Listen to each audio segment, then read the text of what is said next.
The Realm. Do you know what the Realm is? It's the thousand blades of Aegon's enemies.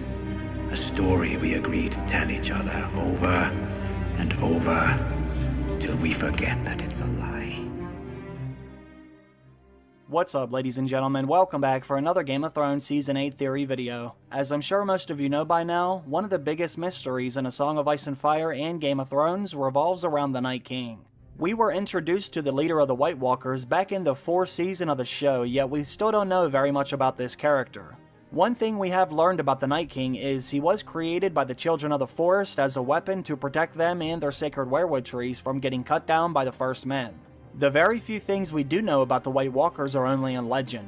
We have been told that they came for the first time during a generational-long winter known as the Long Night. During this time, the White Walkers started to invade Westeros, and according to Old Nan, the White Walkers were on the verge of wiping out the entire continent. That was until a legendary figure known as the Last Hero found the Children of the Forest. Together, they were able to somehow stop the White Walkers from advancing any further south. Not only that, but the White Walkers actually fled back into the icy north, and we don't know exactly what happened. The truth about how they were able to get the fighting to stop is still unknown to this day. I have always assumed that the Last Hero had to have came to some kind of an agreement with the White Walkers. He had to have offered them something they could not refuse, or else why would they even accept his offering, because based on all accounts, the White Walkers were winning the battle up until that point. All we do know is that the White Walkers were not seen again for thousands of years. Roughly 8,000 years had passed without a single White Walker sighting.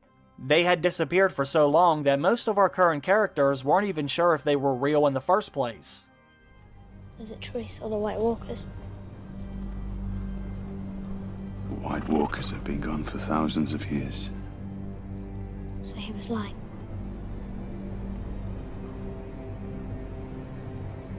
The madman sees what he sees.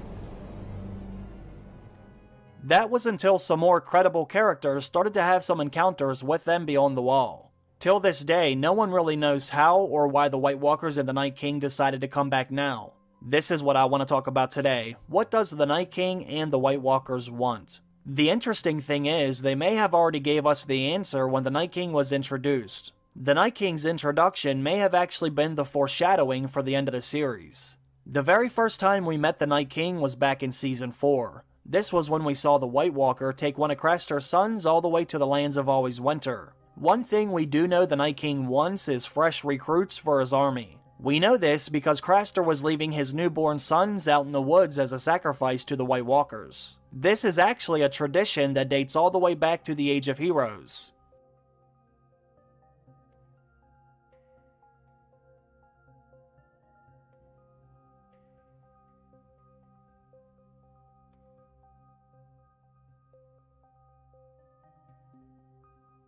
When Old Nan tells us the story about the Night's King, who was the 13th Lord Commander at the Night's Watch, we learn that the Night's King and the Night's Queen were also sacrificing their own babies to the White Walkers. Now this is interesting for a few different reasons. This actually lets us know that the White Walkers are willing to negotiate as long as you give them something in return.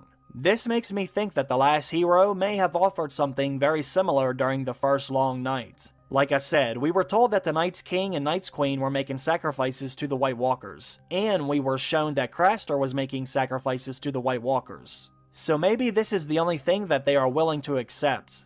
This allowed Craster and his daughters to continue to live beyond the wall without having to worry about getting attacked by the White Walkers. Now, we're not exactly sure how Craster was able to negotiate that deal with the Night King, but either way, it let us know that the Night King does want at least one thing, and that is a newborn son.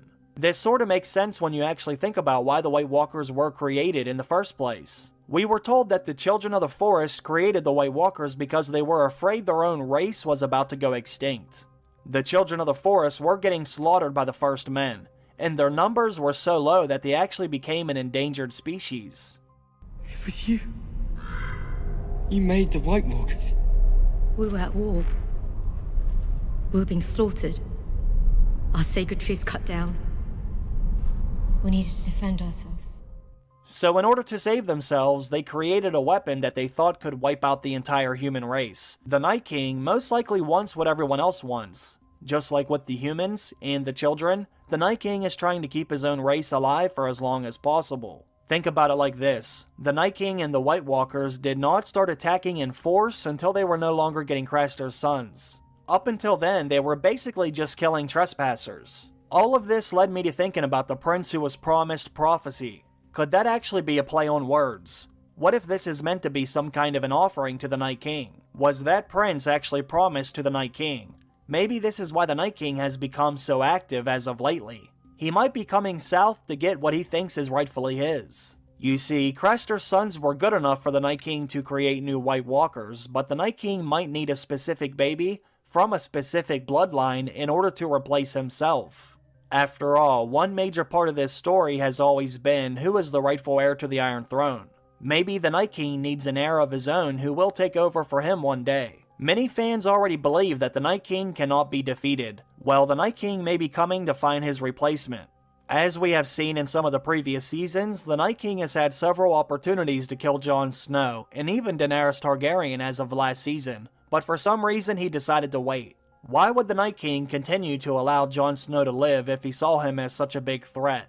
Well, maybe the Night King knows something that we don't. We know that the Night King has access to the Weirwood Net because we have seen him take control over Bran Stark's visions back in Season 6. This also makes sense because the Night King would have that ability since he was created by the Children of the Forest. When they created the Night King as their weapon, they most likely transferred most of their powers to him.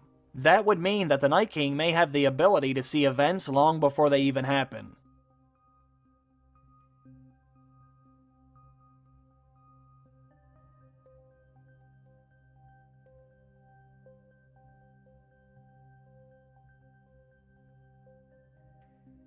In the books, we are told that the Greenseers are able to do this, and I believe that the Night King is also able to do that as well.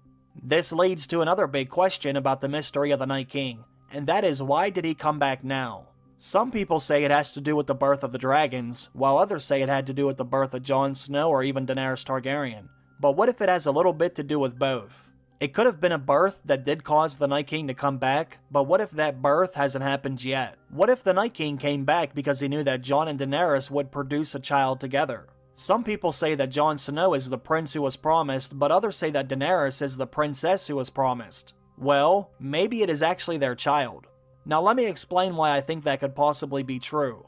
Like I said earlier, the very first time we hear about the White Walkers accepting babies as sacrifices was thousands of years ago. Old Nan said that the Night's King and the Night's Queen were sacrificing their own babies to the White Walkers. That actually led to them getting killed by the Stark of Winterfell and Joramun, who was the king beyond the wall. Now the thing I find very interesting is the fact that the Night's King was a member of House Stark. That means that all the babies he had with the Night's Queen would have had Stark blood. Therefore, most of the original White Walkers had Stark's blood from the Night's King.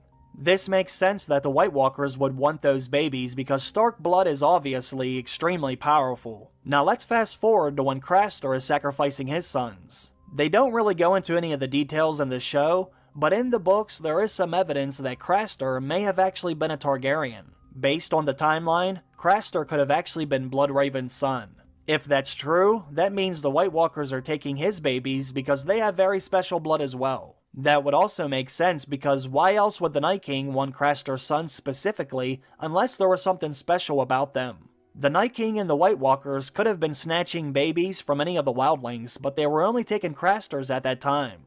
So with that in mind, that leads me to believe that the Night King is only able to make White Walkers out of babies with either Stark blood or Targaryen blood. Those two bloodlines have enough magic to create a White Walker. Now, if the Night King ever wanted to replace himself, then he would obviously need something a little bit more special, like a baby that has both Stark and Targaryen blood. I know some of you may be thinking, why don't the Night King just use Jon Snow, since he has Stark and Targaryen blood? Well, maybe that's because Jon is no longer a baby. Based on what we have seen and the stories we have heard from the past, it seems as if the Night King needs a newborn baby in order to do this. The sacrifices have always been babies as far as we know. Now let's think about how the White Walkers were actually stopped during the first long night.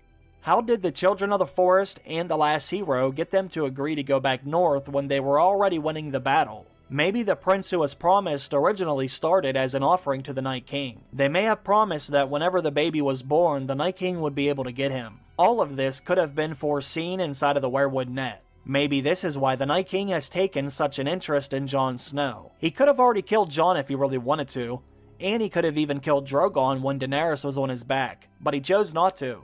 Was the Night King just waiting long enough for Jon and Daenerys to produce a child of ice and fire?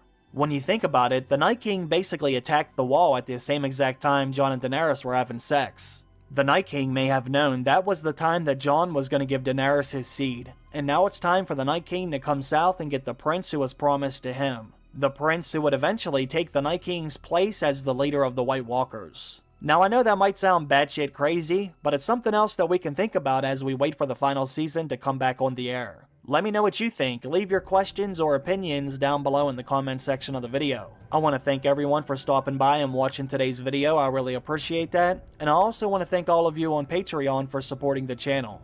Have a great day. I'll see you soon. Bye.